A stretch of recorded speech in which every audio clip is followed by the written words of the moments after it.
parts. This is the stuff I picked up yesterday from Jim Haynes at Dandy Sales, one of the premier Panzer parts guys. He actually owns all the rights to the old Panzer company, so if you need something, I'll put the link below. If you have a Panzer part that you need or need information, I'll put the link to Dandy Sales below. Go ahead, click on it. Jim is one of the nicest guys you'll ever meet. For starters, got an original Panzer gas tank. This actually came from my brother. Little sneak peek tidbit for you. Early Panzer gas tanks like this, they're just Clinton. They're just Clinton gas tanks that they put on the tractors. So find a Clinton tank, then you have a Panzer tank. I picked up some tank straps.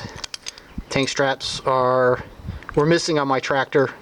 The only modification I need to do with the T50 is the T50, this curves in for the bolt. I need to just heat it up with the torch and bend it the other direction, and that will meet up with these two holes in the hood. Most Panzers hang off these two bolts, but the T50, they actually re-drilled and put the tank straps here. So I need to just bend those the other direction.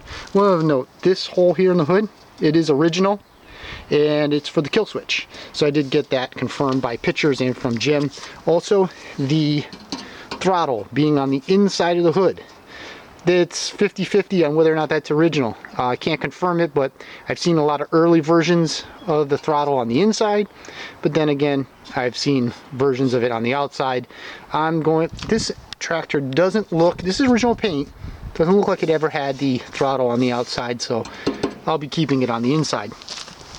One of the other things I picked up was a brand new toolbox from Jim. This would not be original for a T50.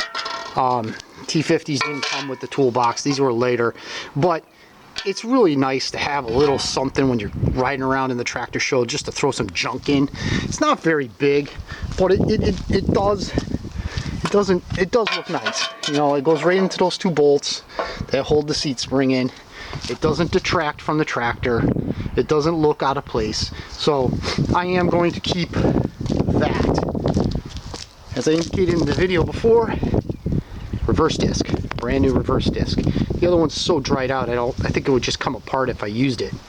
And then this, which is the original style belt pucker for a Clinton motor.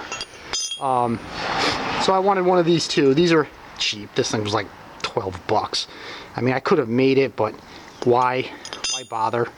It's right there, it's done. By the time I bought the little piece of bar stock, hunted around for a piece of flat stock, bent it, tweaked it, did everything. I mean, I spent like an hour making this stupid thing and then painting it. For 12 bucks, I wasn't even gonna bother. So that leads us to the motor. And here it is. She's not picture perfect, but she is a A1200, which is correct for a T50 Panzer. Let's see if I can get that. It doesn't look as if that's going to work for me. I hate these fucking cheap cameras. Sorry, family oriented. I hate these kind of cameras.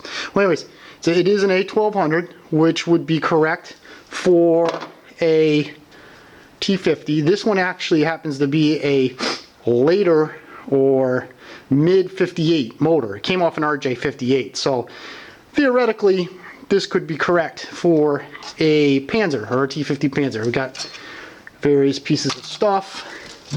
It's got a Fairbanks on it, which will get cleaned up. It's a little sticky. All that will get fixed and cleaned up, and I actually have another Fairbanks that works nicer, so I might just swap the legs onto the other Fairbanks to get that fixed. But this belt pucker, which is really kind of neat, it actually bolts to the bottom engine bolt.